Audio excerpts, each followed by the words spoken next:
بسم الله الرحمن الرحيم سبح اسم ربك الأعلى الذي خلق فسواه والذي قدر فهداه والذي أخرج المرعى فجعله غثاء أحواه سنقرئك فلا تنسى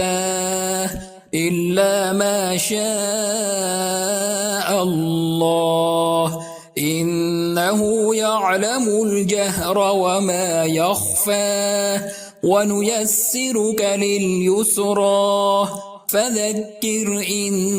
نفعت الذكرى سيذكر من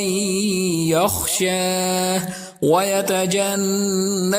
الأشقى الذي يصلى النار الكبرى ثم لا يموت فيها ولا يحيا قد أفلح من تزكى وذكر اسم ربه فصلى بل تؤثرون الحياة الدنيا والآخرة خير